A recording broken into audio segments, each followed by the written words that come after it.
guys, and welcome to episode 6 of Football Manager 2015 with York City here with the Minstermen. It is the 6th of December 2014. We've got a live commentary away at Barnsley in the FA Cup second round today. Should be an exciting affair. Of course, they are a League One outfit, so we're playing against a team above us, and hopefully we might get a bit of that cup magic and at least put out a decent enough performance, despite our league performances being fairly mediocre as of late, unfortunately. And I'll talk you through. There's been 3 games since last time, of which we've lost 2 and won 1, and we just don't make sense as a team, because the 2 games I was thinking we might get wins in, we lost, and then the 1 game we were expected to lose, we won. So, we started off at home to Oxford, and we lost 2-1. Really disappointing result. Jake Hyde with a goal for us, Will Hoskins and Jake Gray for them. The game was even. The game, I say even, Oxford probably did shade it, and probably did deserve just about the win. But I'm going to show you Jake Gray's goal because, I'll stop it here, because this gave them the win, of course. And based on this, I was just thinking they really don't deserve to win. Even though match statistic, if they'd scored a decent goal, I would have been much more accommodating, because they probably did deserve to win the game 2-1, but not like this. Will Hoskins gets the ball and eventually kind of punts it forward, and Bobby Olshanek, a League One keeper apparently, runs past it. Have you seen a worse bit of keeping on this year's game? I haven't. Well, I know we're playing at League 2 standard, but seriously, you got to be better than that, son. You look at Bobby Olshanek, and that's not worked for me. Here he is. He's apparently a good keeper. Apparently good player for most Sky Bet League 1 sides, and he does something like that. It just doesn't make sense. And we lost the game 2-1. Then travelled to Victoria Park and played struggling Hartlepool, and we lost 3-1. A desperately poor performance. And this was probably the worst performance of the season. Michael Coulson did give us the lead after 2 minutes, and I was really optimistic.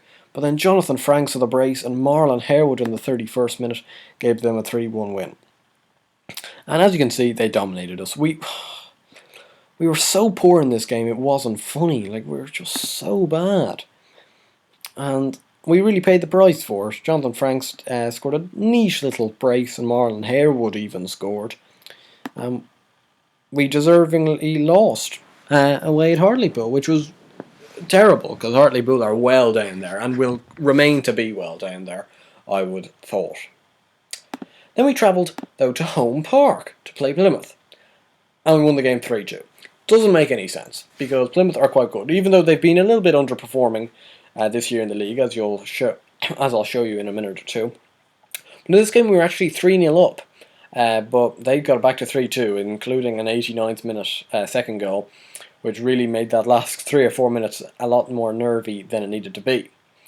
But of course, it couldn't just give us a win without any sacrifices. Sacrifices were Wes Fletcher, Esteban Lopez and Michael Coulson all picked up forced injuries and had to go off. Not just knocks. They were full injuries, we had to take them off. Now, out of the 3, we've actually been a bit blessed, because Esteban Lopez is the only one who's picked up a proper injury. Unfortunately for him, though, it's been 2 months out on the sidelines, which is disappointing, because he's been a decent enough winger for us and not a bad addition to the squad. Luckily enough, though, our prize man, Wes Fletcher, was unharmed, and so was Coulson, who has actually been playing quite well recently, so I was glad to see both of them back. But this game, from our point of view, it was probably one of the oddest games you'll ever see, because Wes Fletcher scored our first goal, so you're thinking standard stuff. It was his 10th of the season at the time. Well, 10th of the season now, actually. But then Keith Lowe scored this. And I don't know how, I don't know why, but he did. Keith Lowe scored. And you're thinking, Keith Lowe, he might have scored a corner or something. No. 22-yard free kick, top corner. Explain that to me, somebody. Keith Lowe, it's done that again. Keith Lowe, free kick taken. Oh, he's got a free kick taken on a 7, actually. I thought it would be much worse than that. But I don't know how he's managed to pick that one out of the bag. And Russ Penn also scored. Two of the most inept players going forward. Russ Penn with a decent finish, just one touch, and boom, into the bottom corner. It's going extremely slowly there, and that's the reason why. But Ruben Reid and Lee Cox did score in the second half for Plymouth to make it extremely nervy in the last minute or two. But we did manage to stay on for an impressive victory away from home. Which, like, you're kind of thinking, well, then how did we lose to Oxford and Hartlepool? I really don't know. But that's just the way it's worked at the moment, and I don't know, but at least we did pick up a win there. Just left us in 18th. You know, we're kind of hovering now. We've been in 18th for a while, or kind of 17th, 18th territory for a while. We've got 20 points, which is still 6 points off the relegation zone, which has had a bit of a shake-up, and now finds Mansfield and Northampton in there. At the top of the table, though, it's pretty similar stuff. Shrewsbury, Southend and Stevenage. Stevenage did finally lose. They lost at home to Morecambe. It's actually a bit surprising, because Morecambe are only 10th, but 2-1 at home. Burton are up there. Accrington starting to tail away, which isn't surprising me at all. Plymouth, as you can see, are down there in 16th, so not having a great season. And Portsmouth, the other really big team, I suppose, in League Two, are not going well as well, in 13 points. Or sorry, 13th place. 6 points off the playoffs, though, so I suppose anything's still possible. Us ourselves, we're 11 points off the playoffs, so it's almost already out of the question. But I wasn't expecting it, and I think it's more important to focus on that 6 point gap from us on the bottom of the table. If we have a look, though, I'll take you through a few of the team statistics, because I always like to do this every now and then. Average attendance-wise, we have the 10th best, with an average attendance of 3,702, which isn't actually too bad. By capacity, we're in 12th with around 40%. Average possession, we are 17th with just under 50%, 49%. Away form will be well down there as it is. Conceded, we have conceded an awful lot. We're still the second top conceders in go. Conceded from corners, we haven't actually been too bad. Goals were 5th with 30, which is pretty decent. Net transfer spend, we didn't spend anything. Yeah, so that's all pretty tied up. Salary per annum, we're actually 19th. We're paying around 1.14 million on our salary at the moment. Portsmouth are spending 3 and Luton are spending 1.91. But then on the other scale, Wickham, Cheltenham, Morecambe and Accrington are all under 1 million. So we're down there, though, I suppose, when you think about it. Any other stadium sellouts? We haven't had one. Nobody's had one yet. Red cards, is that really interesting? No, we haven't had a red card, actually. So, anyway, not a bad little thing to just recap over. If you have a look at our individual player statistics, Wes Fletcher is the top scorer with 10, as expected. Summerfield is 5, of course all 5 of them coming from the penalty spot. Hyde is now up to 4, Coulson and Sinclair have 3 apiece. Assist-wise, Fletcher and Sinclair have 6 apiece, Coulson has 5. Average rating-wise, Fletcher, Winfield, Lowe and Johnny Byrne over 7. Have average ratings over 7, which is good to see, because Johnny Byrne's been really good at centre-back. Him and Keith Lowe to both be averaging a fair bit over 7 as well. 7.12 and 7.07 is really good from your two centre-backs. As you'll see, though, actually I forgot to mention, going into the Plymouth game, I did switch up the formation, because for these two games I was still motoring on with the 4-4-2. We switched up for this game, and we'll continue with it today, and this is the formation it is. I'll actually go through to the team selection so I can show you it kind of in its full entirety. And it's this 4-3-2-1, I suppose, with two well, it's kind of a 4-5-1 with 2 attacking wingers rather than right down here playing a very conservative 4-5-1. We're a little bit more adventurous than that. We do have Bobby Olsznek in goal, a back four of Ilzamani, Byrne, Keith Lowe and Marvin McCoy. Summerfield, Ollie Lee and Montrose in the middle, because Russ Penn picked up an injury in training, which sidelined him for 4 to 5 weeks, which is really disappointing, considering he's starting to play actually quite well. And Montrose gets a nod just ahead of Tom Platt, because Montrose has been really playing for games, so I'm giving him a chance. Got Coulson and Lyndon Mikel on the other wing. Lyndon Mikel's really not very good, but Coulson's actually been playing quite well recently. And of course we've got Fletcher up front, who is still remaining the best player at the club. We still haven't entered contract discussions with him yet, but we will look to do that quite soon. Anyway, let's get into the game and see what Barnsley line up as. And this is how they're going. So they're going very, well, quite attacking and very compact in the middle of the park. 4-2-3-1, but very narrow 4-2-3-1. Who do they have that might be of notice? Ross Turnbull, George McCartney, Conor Hurahan. Apart from that, I do recognise some of these guys. Dale Jennings, wasn't he the guy who went to Bayern? Yes, he was, from Tranmere. I don't know why they did that. But anyway, George Williams, is he on loan? Oh no, he's a different George Williams. I think that might have been the George Williams from Fulham. Maybe they had him on loan, but that wasn't the case. I do recognise some of these guys, but they're not of terrific note.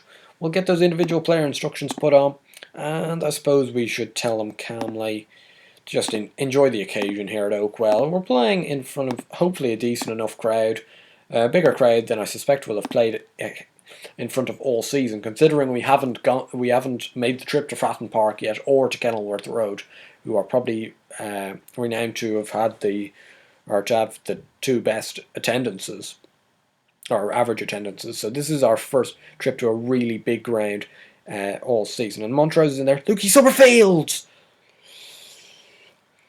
God, that's a really good chance. And as you can see from the match statistics, we've really started off this game extremely well and very positively. But that would have been really sweet if Summerfield could have netted that. But it's a good save by Ross Turnbull, of course, a former Chelsea keeper. So it's going to be very tough. Lyndon McKell's picked up a knock. That's not very good, considering we don't have any substitute wingers because of Esteban Lopez already being injured. But there's Conor Hurahan. They're going to score here. Good save, but there's great block by Keith Lowe.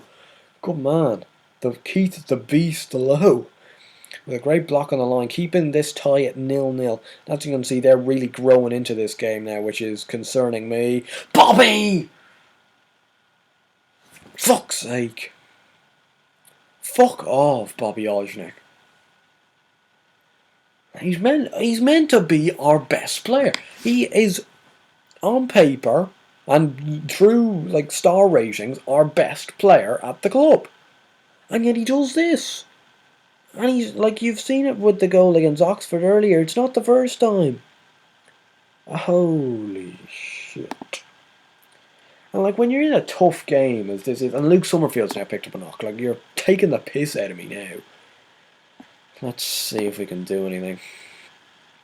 Gonna have to make a double sub. Tom Platt on, and gonna bring on Tom Eves on the left.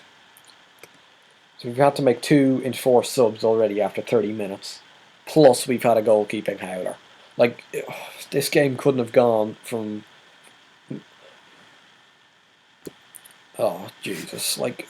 They gave us 3 full injuries in the last game against Plymouth, and now they've decided to be so much more generous to us and give us 3 knocks instead. Which, of course, are just as bad, really.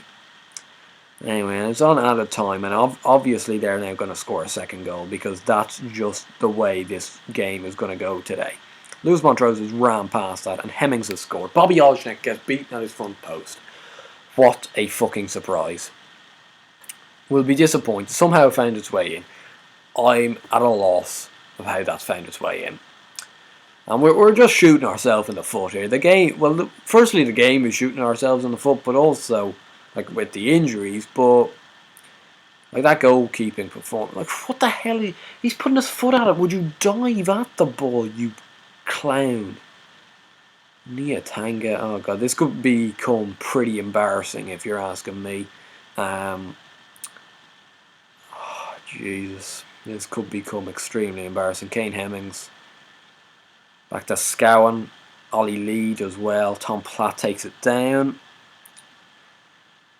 Lee, good ball. Fletcher, of course he's not going to score. Well, he's offside nonetheless, so it wouldn't have counted. He did look in an offside position actually. How's that a good first half? This is what I don't understand though. And this is the one thing that kind of annoys me still on Football Manager, properly.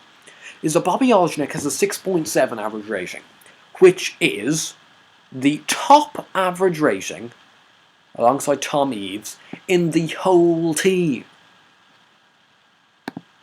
He has been at fault for both goals. Like, it just doesn't make any sense. I don't know what to do here, actually. We're going to actually throw another guy up front. We might as well throw caution to the wind and just go for it in this second half. And let's bring on Jakey Hyde and see what he can muster up. We'll go attacking. We'll put it all on the line. I suppose we might as well. This is the one game of the year where it doesn't actually matter if we lose the game 4 or 5-0. Like, it's not great for pride, but Hemmings, here's 3. Oh, he saves that. Of course he does. The one that he probably shouldn't have saved, he does save. Oh, it just doesn't make any sense. It really doesn't. Keith Lowe's picked up a knock. That is 4 knocks in this game. That is 7 injuries in 2 games. Like Hemmings, good save again. Bobby's trying to redeem himself with this effort in the second half. Oh, did I take him off? Holy shit, I did that by accident. I didn't mean to do that. Fuck. I was just... Oh no, because I was... Oh no. So we're playing 3 centre halves with 2 makeshift centre backs. Oh god, this is such a car crash. 4. Oh, you're not going to save the ball if you're in the net. Now look at this though. Bobby Olejnik is actually inside the net. Here, like a ball comes in, you're not going to... Like, even if you do save it, you're inside the net already. Yeah, we should close them down here.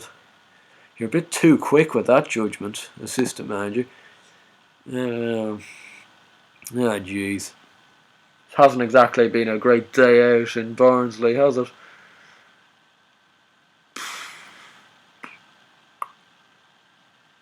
Can we salvage a consolation goal, if anything? Ollie Lee, Jake Hyde, back to Lee, Platt, Fletcher turns, finds Jake Hyde. Of course he gets tackled. Oh my god, McCoy, how's he got beaten up there? Hemmings, it's going to be a goal on the break. Lalkovic into this guy, good save. See, he's decent actually one-on-one. Like, let's put something straight. He's got a 6.9 average rating though. Like on crosses he seems to be all over the place. On shots to the near post, not good. But like one-on-one shots he actually is pretty decent. Like that's I suspect that's the reason why he's got that sort of a star rating. But to be honest, to say that was a disaster would be putting it nicely, to be honest. I know I'm saying to be honest a lot, but I don't know what else to say, That is an absolute car crash. We've crashed out of the at the second round of the FA Cup.